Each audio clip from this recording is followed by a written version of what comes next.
Hey, how are you? Welcome to the Coding Zoo. If this is your first time joining, my name is Shane, and this is the JavaScript Building Blocks series at the Coding Zoo. In today's lesson, we are going to cover how to create a promise in JavaScript. If you're not familiar with promises in JavaScript, be sure to stick around. They're important to know, and we're going to jump right in.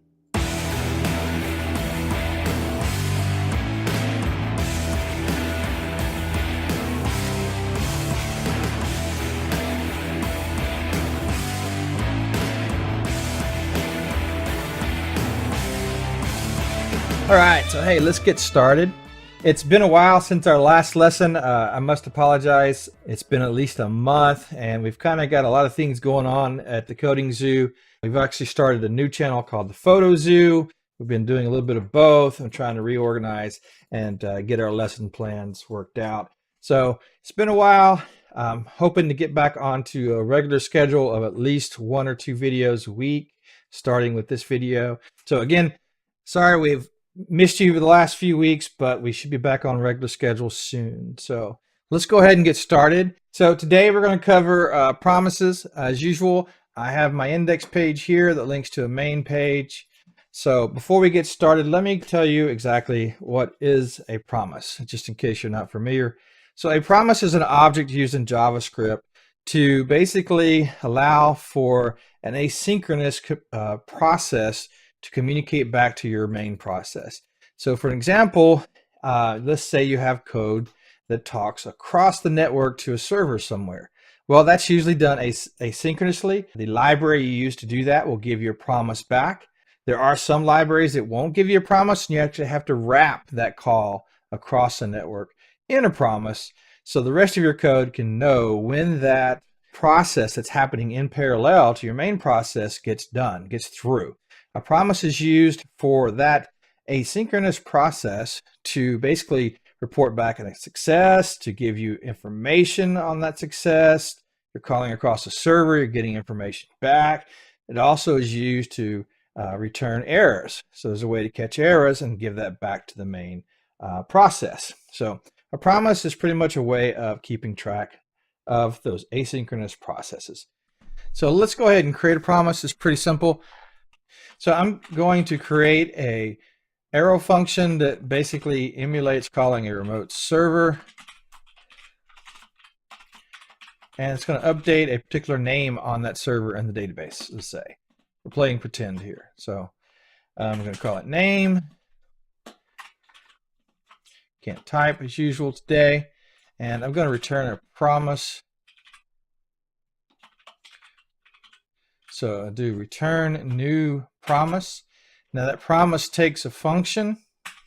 It takes in 2 parameters, resolve. So when you create a new promise and create a function, that function should have a signature of resolve and reject. That's how the promise, that's how you can talk back to the promise and let the promise know that you're done. So I have return new promise, and I'm giving it an arrow function. That arrow function takes in resolve and reject. Now let's pretend that I'm writing to the server. So I'm gonna make it process in a few seconds. I'm gonna add a little asynchronous type behavior here. So I'm gonna do a set timeout. So if you're not familiar, set timeout in JavaScript basically says, hey, run this code in this many seconds. Or rather milliseconds. Okay, so I'm going to pass it another function.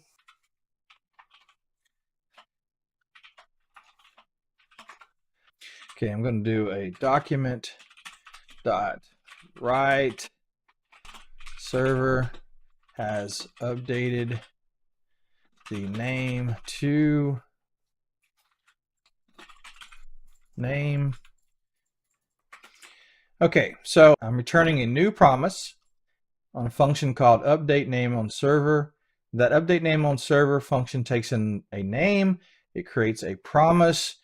That promise takes in a function that has resolve and reject as parameters so that you can talk back to the promise in the calling code. That function you're giving to the promise is where your actual code would exist. So if you're calling a network, and that network doesn't already create network library doesn't already create a promise for you, you would write that code inside of this function that you're giving to the promise. So the next line, I'm doing a set timeout to kind of fake an asynchronous process, and I'm doing the document.write, pretend that that is actually calling the server, writing out the name, etc. So document.write. Now when it's through calling the server, you need to resolve it and let the client code, the calling code, know that it was success.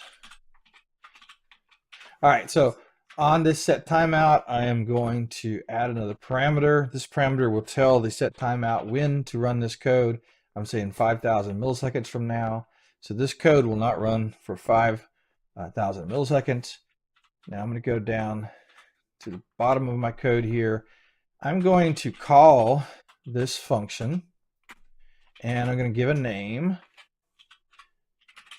and I'm going to write something right afterwards to show that it continues on and it goes to the line number 11, even though update name server hasn't finished processing yet. It's an asynchronous call because of the set timeout. So document write.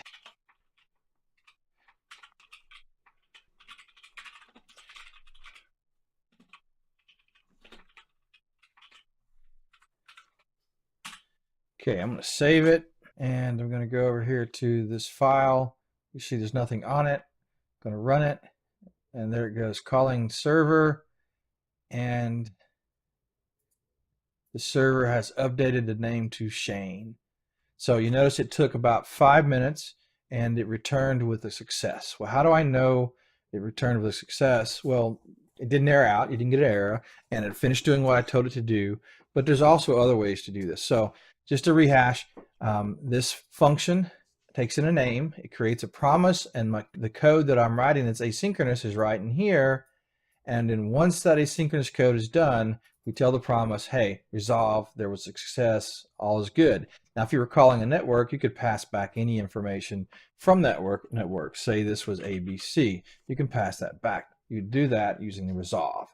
So one way to look at that is I'm going to do this. So because I do then, it's going to wait.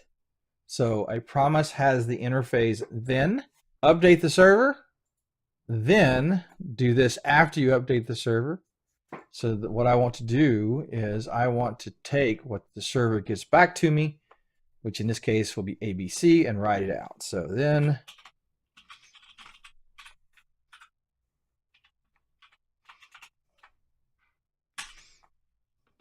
I'm going to document.write, and I'm going to write out BR server returned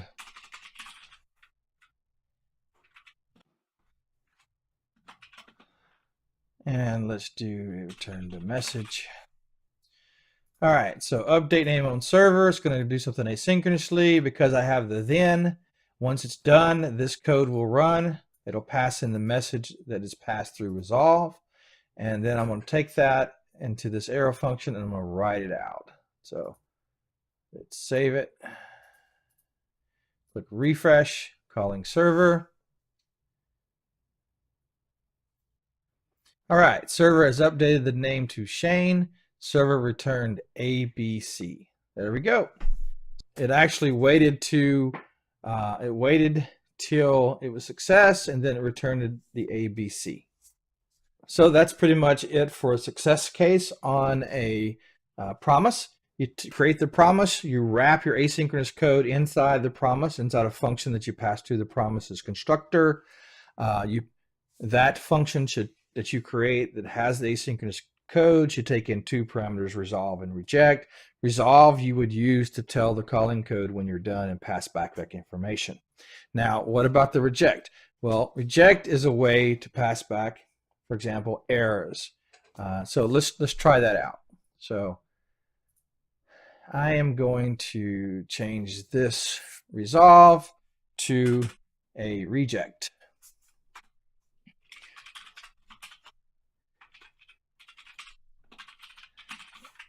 Okay. So I'm going to report that there's an error, that it didn't work. I'm just going to reject it. Now I'm going to change this code here to have a catch. Catch error.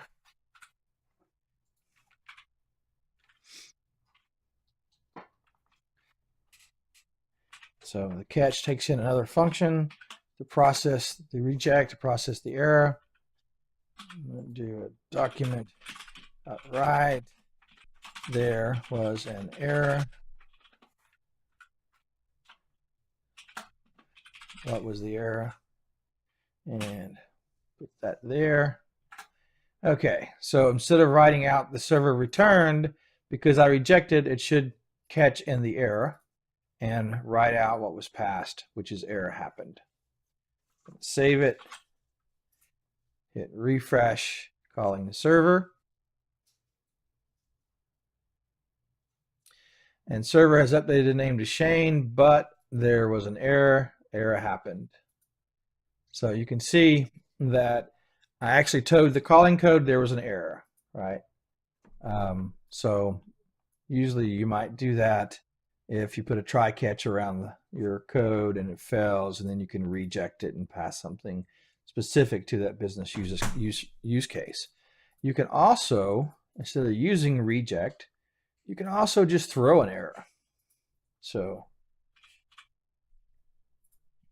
okay, throw, and let's do error happened. Let's see if that works. I think that'll work. Okay, save it. And let's go ahead and comment that out. All right. Refresh, calling server. And calling server. It's a long 5 seconds.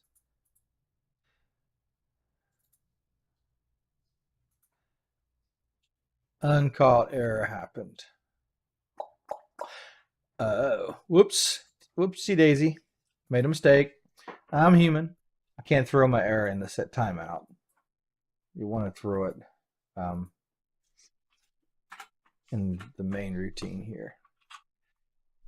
So let's save it. Click refresh. And there we go. Calling server. There was an error. The error happened. So that's pretty simple. Those are the basic features of a promise. Just to iterate, you create a new promise. Doing new promise, you return that to the calling code. You pass in a function to the constructor of new promise. That function should take in resolve, should take in reject.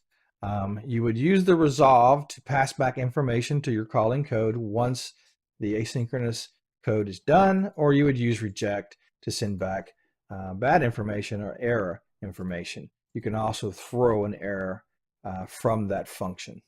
So pretty simple. There are other features of promise. There's a promise.all. There's other features. We're going to go over those in the next few days in upcoming lessons. So if you're interested in that, be sure to check out our next few videos. If you have any questions, hey, leave me a question below, leave me a comment below, and I will get back to you. I hope you enjoyed today's lesson. Promises are pretty simple once you get used to them. You'll definitely need to know them as you get more into creating like full-blown applications, enterprise applications. So glad you could join us today. If you haven't subscribed yet, feel free to click the subscribe button below and ring the bell for alerts. We'd love to help you learn how to program. That's our goal at Coding Zoo, is to help you learn how to program. We're going to have more upcoming videos on JavaScript. We're going to cover Promise a little bit more in upcoming videos. We're also going to jump into Java and Python very, very soon. I've been talking about that for a while. It's just going to happen. So looking forward to that. If you like the video, click like, click that bell for alerts, and we hope to see you next time. Thanks for joining. Bye.